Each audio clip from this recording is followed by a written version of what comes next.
Salut à tous et bienvenue sur Esprit Sérendipité, le podcast dédié au développement personnel, spirituel et à l'ésotérisme en général. Aujourd'hui, nous allons aborder la seconde partie de l'épisode sur la signification des rêves. Nous allons chercher à comprendre la signification de certains symboles qui reviennent très souvent la nuit dans nos songes. Alors c'est parti pour ce 68e épisode.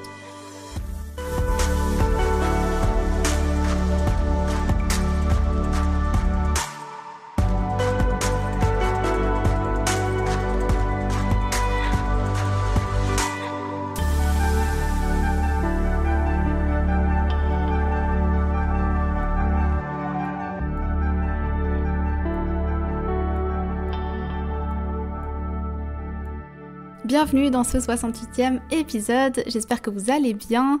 Donc aujourd'hui nous nous retrouvons pour la deuxième partie de l'épisode des rêves qui était sorti il y a quelques semaines. Si vous n'avez pas encore eu l'occasion de l'écouter, je vous mets en barre de description directement. Je vous conseille d'aller l'écouter après cet épisode ou avant, comme vous préférez. Ça n'a pas vraiment d'importance, mais je vous explique une méthode d'interprétation des rêves qui, je trouve, fonctionne vraiment très bien.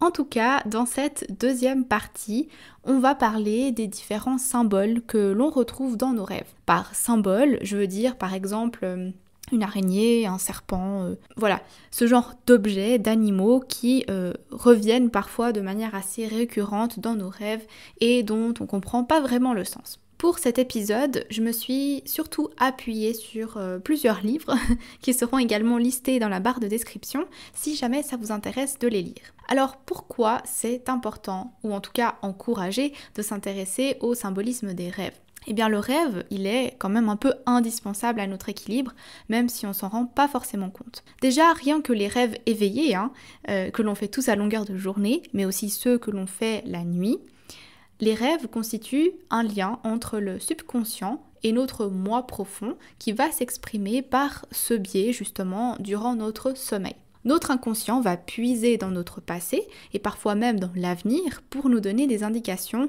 pour nous guider. C'est à nous après d'essayer de le comprendre. Carl Jung, le psychiatre suisse, considérait que le rêve donnait une chance au dormeur de comprendre des éléments de l'avenir au travers de son rêve. Selon lui, le rêve, c'est un outil de connaissance de soi. Il nous aide dans notre propre transformation et évolution. Sigmund Freud, lui, il accordait aux rêves une valeur thérapeutique en explorant et en étudiant les rêves de ses patients. Il essayait en fait de détecter chez eux les blocages, souvent anciens, qui pouvaient paraître sans solution. Nos rêves utilisent des symboles issus des archétypes universels qui appartiennent à l'inconscient collectif. Si vous suivez ce podcast depuis un moment déjà, vous savez que je parle souvent d'archétypes dans mes épisodes, principalement dans les épisodes appartenant à la série Une leçon de vie, où je m'appuie sur les cartes du tarot, qui sont extrêmement riches en symboles, pour aborder un symbole, un archétype. Et ces symboles qui sont présents dans notre inconscient collectif, c'est-à-dire qui se trouvent chez n'importe quel être humain, culture ou pays, sont comme une langue universelle que tout le monde comprendrait. Pendant qu'on dort, notre esprit se libère des contraintes, des pressions externes. Dans la partie 1, j'avais parlé des différents types de rêves, donc je ne vais pas en reparler ici, mais vous saurez que le rêve a un rôle régulateur, voire même parfois préventif. Il faut savoir qu'aujourd'hui, l'étude des rêves est l'une des principales techniques d'exploration de l'inconscient. J'avais également abordé dans l'épisode précédent le fait que les psychologues s'intéressent grandement aux récits des rêves de leurs patients. Ils se penchent avec eux sur leur signification, sur les dialogues qui s'y passent, les mécanismes mentaux, mais pour pouvoir mener leurs recherches, ils avaient besoin de se baser sur quelque chose. Donc ils ont progressivement commencé à constituer des banques de rêves. C'est des bases de données qui comportent des dizaines de milliers de rêves recueillis en laboratoire directement auprès du rêveur qui venait de se réveiller. D'ailleurs, si ça vous intéresse de consulter l'une de ces bases de données, il en existe une qui s'appelle Dream Bank, mais ne vous inquiétez pas, je vous mettrai le lien en barre de description. Malheureusement, c'est un site en anglais uniquement parce que la base a été créée par le département de psychologie de l'Université de Californie. Et cette base de données, c'est une collection de plus de 20 000 rapports de rêves de personnes entre 7 et 74 ans qu'ils ont pu récolter, comme je le disais, au travers de leurs études. C'est une base qui a l'air d'être à jour parce que la dernière fois que je l'ai consultée, le dernier document qui y avait été ajouté datait du début de cette année. Elle est un peu compliquée à comprendre, cette base de données, mais n'hésitez pas à y jeter un œil quand même. Et j'ai également pu trouver une banque de données de rêves française. Alors le site s'appelle oniros.fr. Là aussi, je vous mettrai directement le lien dans la barre de description. Bon, après, il y a seulement une centaine de rêves recensés, hein. Elle est moins conséquente que la banque de données américaine, mais c'est pas étonnant parce qu'en France, les rêves sont très peu étudiés. Cette banque de données a été créée par Roger Rippert, un Français diplômé en psychopathologie et qui a créé Oniros, qui est l'association française pour l'étude du rêve, en 1985. Parfois, pour quelques rêves, il y a même une possibilité d'interprétation et c'est du coup très intéressant. Je vous laisserai aller voir si jamais ça vous intéresse. Alors maintenant, on va aborder les différents symboles que l'on peut retrouver dans nos rêves. Pour que ce soit plus simple, je vais parler de chaque symbole dans l'ordre alphabétique. Et je vous mettrai si jamais des petits timers, enfin je sais pas comment vous appelez ça, mais je sais qu'en anglais on appelle ça des timestamps, où vous pourrez directement cliquer sur le temps de la vidéo qui vous intéresse si vous avez déjà un symbole que vous aimeriez aller consulter directement. Évidemment, je ne vais pas pouvoir parler de tous les symboles parce que c'est impossible, il y en a beaucoup trop. Alors j'ai sélectionné les plus récurrents et si jamais vous en avez d'autres que vous souhaitez que j'aborde dans un prochain épisode par exemple, n'hésitez pas à me les écrire en commentaire. Alors commençons. Si vous rêvez d'abandon, donc pour les anciens peuples, lorsqu'on rêvait d'une forme d'abandon, ça voulait dire qu'on était nostalgique d'un bonheur qu'on a perdu. Pour la psychanalyse, lorsqu'on vit une crise psychologique dans notre vie, on aurait tendance à faire ce genre de rêve. Par exemple, si une responsabilité nous pèse ou si une action que l'on aurait fait ou qu'on nous aurait fait nous taraude l'esprit, si on rêve d'être abandonné ou rejeté par ses proches, c'est à ce moment-là que les peurs de notre enfance ou de notre adolescence peuvent remonter à la surface. Et généralement, ce ne sont pas des rêves, mais plutôt des cauchemars pas très agréables. Si vous rêvez que c'est vous qui abandonnez quelque chose ou quelqu'un, ça peut signifier que vous avez profondément envie de lâcher quelque chose qui ne vous convient plus ou de rompre avec certaines habitudes qui vous pèsent. Après, ça dépendra de ce que vous abandonnez dans votre rêve. Si vous abandonnez un animal, ça voudrait dire que dans la réalité, vous devez abandonner, lâcher quelque chose, mais que ce quelque chose est vraiment difficile à abandonner, que c'est vraiment un pas difficile à franchir sur le plan psychologique ou affectif. Si vous abandonnez votre maison, votre appartement, alors il se peut que dans votre vie, vous avez un manque de courage face à certaines de vos responsabilités et que du coup vous préférez vous sauver. Si c'est une personne qui vous abandonne, alors vous avez sûrement déjà en vous, dans votre réalité, un sentiment d'insécurité ou un sentiment de ne pas être assez bien pour une personne ou pour une situation particulière. Donc si l'abandon est inattendu dans votre rêve ou cauchemar, ça pourrait dire que vous avez très certainement peur que dans la réalité, la relation avec cette personne se termine mal. Si vous rêvez d'abeilles, donc pour beaucoup de civilisations, l'abeille signifie la sagesse et l'immortalité de l'âme. Les abeilles, elles symbolisent les émanations spirituelles de l'âme après la mort et elle est aussi l'image du travail et de la productivité. Dans vos rêves, si vous voyez plusieurs abeilles, qu'elles se posent sur vous et qu'elles vous piquent, ça pourrait signifier que vous avez des préoccupations qui génèrent beaucoup de stress et que vous n'avez pas été capable de les extérioriser. Si vous voyez ces abeilles, mais qu'elles ne vous piquent pas forcément et qu'elles essaient juste quand même de vous attaquer, alors ça pourrait signifier qu'il y a beaucoup de conflits autour de vous, par exemple entre vos proches. Vous êtes peut-être la cause de la dispute si les abeilles se concentrent sur vous particulièrement.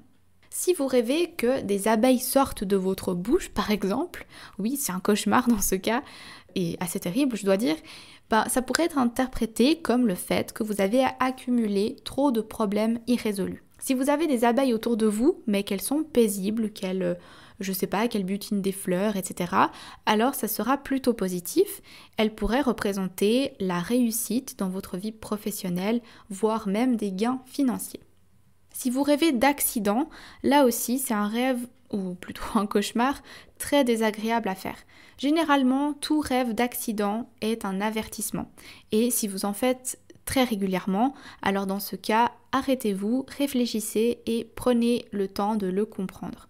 Si vous rêvez de faire un accident de voiture seul, comme on ne sait jamais si ça peut être prémonitoire, s'il vous plaît, soyez très prudent sur la route. Si l'accident est dû à de la vitesse, peut-être que dans votre vie, vous souhaitez aller plus vite que ce que vous devriez et ça vous rappelle de ralentir. Si l'accident est dû à une cause extérieure, alors ça pourrait être le signe que vos plans risquent d'être complètement chamboulés par des événements extérieurs, alors prévoyez juste un plan B. Il se peut simplement aussi que ce genre de rêve soit juste un reflet de votre état intérieur et dans ce cas, vous avez trop de peur enfouie en vous. Donc il serait conseillé de vous endormir le plus paisiblement possible, par exemple en lisant un bon livre, en laissant de côté votre téléphone ou en faisant un peu de méditation avant de dormir pour apaiser votre esprit. Si vous rêvez d'agression, ça veut dire que vous vivez une agression dans votre rêve qui est en fait souvent le reflet de l'angoisse et de la peur qu'on peut ressentir au quotidien. Peut-être qu'il se peut que quelqu'un exerce une pression négative sur vous dans votre vie si vous rêvez d'être agressé. Peut-être que vous vous sentez piégé, pris au piège d'une situation ou c'est une autre personne qui a l'ascendant sur vous. Personnellement, je faisais souvent ce genre de cauchemar lorsque j'avais justement une situation dans la vraie vie où je me sentais mal à l'aise, un peu prise au piège et où la personne avec qui j'avais des conflits avait souvent le dessus. Si vous rêvez souvent d'être agressé et qu'en plus vous pouvez pas bouger, essayez de réfléchir à quel événement de votre vie ça fait référence. Où est-ce que vous vous sentez peut-être pris au piège ? Je sais pas, peut-être dans une relation qui ne vous épanouit pas, mais où vous persistez à rester. Peut-être dans une place de travail qui vous convient plus et où votre patron a constamment le dessus sur vous et où vous ne vous sentez plus respecté. Si vous rêvez d'araignée, rêver de cet insecte, c'est relativement courant et ça nous est, je pense, déjà tous arrivé au moins une fois. Bon, souvent, même si on n'a pas spécialement peur de ces insectes, ce ne sont pas des rêves très réjouissants. Si vous rêvez de beaucoup d'araignées autour de vous, par exemple sur les murs, au plafond, généralement ça signifie qu'une période d'abondance approche. Si vous rêvez d'être piqué ou attaqué par une araignée, vous vous êtes peut-être senti critiqué fortement par une personne ou vous vous sentez constamment agressé par une personne dans votre entourage, dans la vie réelle. Si vous rêvez que vous avez des araignées dans votre lit, comme le lit c'est un endroit plutôt intime et personnel, ça pourrait signifier que quelqu'un ou une situation envahit votre intimité. Vous devriez donc poser des limites aux personnes qui sont trop envahissantes dans votre entourage, mais ça pourrait également être, par exemple, une peur liée à la sexualité. Si vous rêvez d'argent, alors comme chaque symbole, le contexte où apparaît l'argent a une grande importance pour pouvoir trouver sa signification. D'après les onirologues, rêver de gagner beaucoup d'argent, c'est pas forcément positif, mais une chose est sûre, l'argent, même si c'est matériel, aura aussi beaucoup à voir avec nos relations avec les autres. Dans son sens large, rêver d'argent c'est positif et ça annonce des réussites. Mais des fois il ne faut pas chercher trop loin et si dans votre vie actuelle vous manquez un peu d'argent ou êtes un peu frustré de ne pas en avoir autant que vous désirez, alors si vous rêvez d'argent c'est simplement votre inconscient qui fait monter à la surface vos envies et vos espoirs. Dans les différentes interprétations que j'ai lues concernant le fait de recevoir de l'argent, quand dans notre rêve on reçoit de l'argent de la part de quelqu'un, ça voudrait dire que l'on manque de soutien ou de reconnaissance de la part de son entourage. Lorsqu'on gagne une grosse somme d'argent, au loto par exemple, c'est apparemment un peu moins bien parce que ça voudrait signifier que votre situation financière est un peu bloquée, que vous vous bercez d'illusions sur cette opportunité imaginaire pour vous permettre de débloquer votre situation. Mais du coup, ça vous pousse à penser à une autre manière de gagner votre argent que par les jeux. Si vous rêvez que vous perdez de l'argent, alors ça aurait un lien avec vos relations à nouveau, notamment sur le fait que vous manquez peut-être de moments sociaux avec les gens autour de vous et le fait de perdre votre argent signifierait toutes les opportunités riches qui vous feraient du bien mais que vous laissez passer. Si vous rêvez de bébé, rêver d'un bébé c'est un signe heureux, positif, surtout si dans votre rêve l'enfant est en bonne santé. Souvent cette vision confirme un réajustement dans votre vie, des aspirations nouvelles. En gros, vous êtes en plein développement. Si c'est vous qui accouchez dans votre rêve, ça pourrait signifier qu'une nouvelle vie va commencer pour vous, que vous n'avez pas encore tout montré de vous-même. Selon Carl Jung, la principale signification du rêve de bébé, c'est le renouveau. C'est également le symbole de l'innocence. Du point de vue de l'inconscient, ce rêve est là pour exprimer quelque chose de neuf qui arrive. Par contre, bien sûr, on ne peut pas écarter le fait que rêver de bébé soit juste une envie profonde que vous avez d'avoir un enfant, tout simplement. Mais si c'est pas le cas, alors les significations dont j'ai parlé avant pourraient vous concerner. Dans l'un des livres que j'ai lus pour cet épisode, il y en avait un qui parlait d'un rêve d'une femme, Sophie, qui a 47 ans, et qui qui a fait un rêve qui concernait un bébé. Bon, il était clairement pas très positif, mais ça peut apporter une autre symbolique. Donc le rêve est le suivant, je vais directement vous le lire. Je suis attablée avec des Indiens et nous sommes en train de manger des bébés. Je me dis que c'est très bon, mais il ne faudrait pas que mon mari me voie. Et donc oui, je sais que c'est un rêve très bizarre.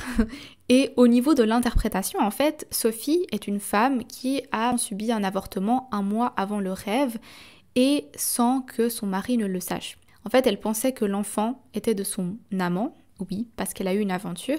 Et le rêve ici ne fait que reprendre cette situation et il la met en scène différemment en fait. Mais on dirait que Sophie, elle ressent une certaine culpabilité. Elle veut tellement cacher tout ça que son inconscient se met à imaginer de dévorer des enfants tellement elle a peur que son mari la prenne. Si vous rêvez de courir, donc si dans votre rêve vous rêvez que vous courez à en perdre haleine pour aucune raison particulière, alors ça pourrait signifier que vous manquez de calme dans votre vie, que vous avez de la peine à naviguer le moment présent sereinement et que vous persistez à vouloir aller très vite pour faire plein de choses, rattraper le temps perdu. Peut-être vous êtes très stressé dans votre travail ou votre vie en général, que vous avez la sensation de manquer de temps, ce qui se ressent dans votre rêve. Selon d'autres significations, rêver de courir peut représenter une tentative d'échapper au tracas de la vie, aux obligations et aux difficultés du quotidien. Donc il s'agit d'une fuite vers autre chose que ce que l'on a l'habitude de vivre et qui pèse dans votre vie. Le rêve de courir peut aussi être considéré comme le signe d'une difficulté à assumer ses responsabilités. Si vous rêvez de dents, donc les rêves à propos de dents sont répertoriés vraiment depuis l'Antiquité, mais les significations ont pas mal évolué depuis. Artémidore, par exemple, qui est un célèbre interprète du IIe siècle, disait que la bouche et les dents représentaient la famille, le foyer. Mais aujourd'hui, on a d'autres interprétations. Certains livres comparent les dents à l'énergie. Si vous rêvez que vous perdez vos dents, ça voudrait dire qu'il y a une perte d'énergie ou un complexe d'infériorité, de la culpabilité ou une fatigue passagère. Peut-être que vous ne vous sentez pas capable d'agir dans un secteur en particulier de votre vie. Freud disait que le rêve de perdre ses dents pourrait vouloir dire qu'on a peur de perdre quelque chose d'important dans notre vie, un amour, une amitié ou même un objet. Pour Carl Jung, c'est le signe d'un changement profond et de l'annonce d'un renouveau. Donc ça pourrait être un message de notre inconscient qui nous incite à prendre soin de nous pour affronter sereinement le nouveau départ. Carl Jung avait remarqué que la perte réelle d'une dent, pour un enfant par exemple, c'est le premier vécu d'une perte physique. Et pour un enfant, perdre une dent, c'est perdre un petit bout de soi, mais également devenir plus grand. Donc un changement. Comme les dents et les cheveux d'ailleurs font partie du physique et de notre identité, c'est comme si nous laissions une partie d'identité derrière nous au travers de ce changement nécessaire, même s'il fait un peu peur et qu'il est un petit peu angoissant. Si vous rêvez de votre ex, oui, parce qu'il faut se l'avouer, on a déjà tous rêvé de nos ex une fois ou une autre la nuit. Des fois c'est un peu dérangeant parce qu'on est déjà passé à autre chose, on a un nouveau partenaire parfois même, alors pourquoi on rêve encore de son ex ? Alors généralement ça arrive que si vous avez encore un certain attachement pour cette personne. Si vous avez réellement tourné la page et que ça fait, 2 ans que vous n'êtes plus avec lui ou avec elle, alors il y a peu de chances que vous en rêviez encore. Sinon, alors ça veut dire qu'émotionnellement, il y a encore des choses qui n'ont pas été digérées. Si vous avez par exemple des questions en suspens, que vous n'avez pas pu régler avec la personne, il se peut que ça remonte la nuit depuis votre inconscient parce que c'est quelque chose qui vous travaille en arrière-plan. Dans ce cas, si vous avez l'opportunité de régler ces problèmes une fois pour toutes, ce serait bien. Sinon, il suffirait de faire la paix avec les non-dits, les choses en suspens et de passer à autre chose, de faire la paix avec le passé. Rêver, par exemple, d'embrasser votre ex ou de revenir avec lui, ça ne veut pas forcément dire non plus que vous avez envie de reprendre une histoire avec cette personne. Ça veut potentiellement juste dire que vous manquez de tendresse ou d'attention et votre inconscient vous ramène des moments où vous vous sentiez bien et où vous aviez cette attention. Dans tous les cas, généralement, ce genre de rêve, il n'est pas hyper agréable parce que ça fait revenir des souvenirs du passé et ça peut nous empêcher d'avancer. Alors n'essayez pas trop de vous y attacher. S'ils apparaissent, c'est juste une indication pour vous de regarder vers le futur, vers l'avant et de tourner définitivement la page du passé.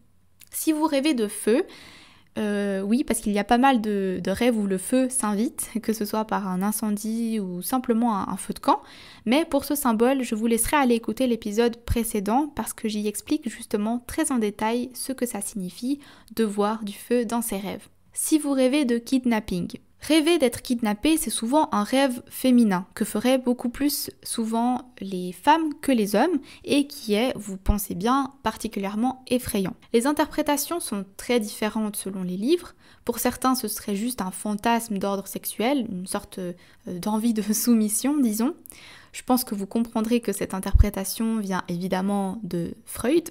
Pour lui, ce rêve, c'est la réalisation d'un fantasme sexuel. Pour Carl Jung, la symbolique du kidnapping passerait par réfléchir à ce qui nous empêche de vivre librement. Si le rêveur parvient à s'échapper dans son rêve, c'est qu'il a en lui les clés en main pour avancer dans sa vie. Sinon, il doit trouver la force de se confronter à ses peurs. Il faudrait donc se demander par quoi est-ce qu'on est symboliquement kidnappé. Certes, dans notre rêve ou cauchemar, on est enlevé par une personne. Mais symboliquement, qu'est-ce que cette personne représente pour nous? Qu'est-ce qui nous empêche de continuer à vivre librement? Peut-être que vous avez l'impression que vous vivez dans un état de faiblesse et que vous n'arrivez plus à agir avec fermeté dans votre vie. Il faudrait reprendre le contrôle. Si vous rêvez de vous noyer, dans les rêves de noyade, tout semble assez ralenti. Et si le rêve est pas trop violent, si on n'a pas peur directement, alors même si on a l'impression de mourir, elle a plutôt une connotation agréable, comme s'il s'agissait d'un choix volontaire et conscient. Après, bien sûr, il y a aussi les rêves, ou plutôt les cauchemars, qui nous secouent. Par exemple, si on rêve de se noyer dans un océan ou un gouffre profond. Si vous avez écouté la partie 1 sur la signification des rêves, vous savez que l'élément de l'eau est associé aux sentiments, aux émotions. Mais l'eau représente aussi notre inconscient. On retrouve ce rêve chez les personnes qui traversent généralement une période où leur inconscient est devenu trop présent et qui a fini par submerger la personne qui se sent noyée dans un flot d'émotions et de ressentis. Donc peut-être il y a des émotions en vous, parfois cachées et refoulées, que vous n'arrivez pas à traduire dans la réalité. Et elles finissent par vous engloutir la nuit dans votre rêve. Si vous rêvez de serpent, rêver de ce reptile, c'est jamais agréable, comme rêver d'araignée d'ailleurs. Il nous laisse rarement indifférents. Les rêves de serpent peuvent avoir plusieurs scénarios. On peut simplement regarder un serpent, l'avoir carrément sur soi, il peut nous étrangler, on peut le voir glisser sur le corps d'une autre personne, etc. Pour Freud et pour la religion, le serpent va être en lien avec la sexualité.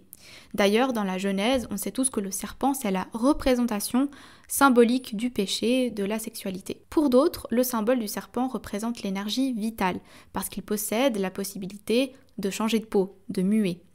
À lui seul, il est les contraires, le bon et le mauvais. Dans les représentations du dieu Esculape, ou Asclépios, le dieu de la médecine, il a un serpent qui l'accompagne et qui s'enroule autour d'un bâton, le symbole de la guérison. Selon certaines interprétations, le serpent dans un rêve pourrait aussi représenter que vos amis autour de vous ne sont peut-être pas aussi bien intentionnés que vous pensiez. Essayez de prêter attention à votre entourage pour voir si c'est le cas et restez un peu sur vos gardes.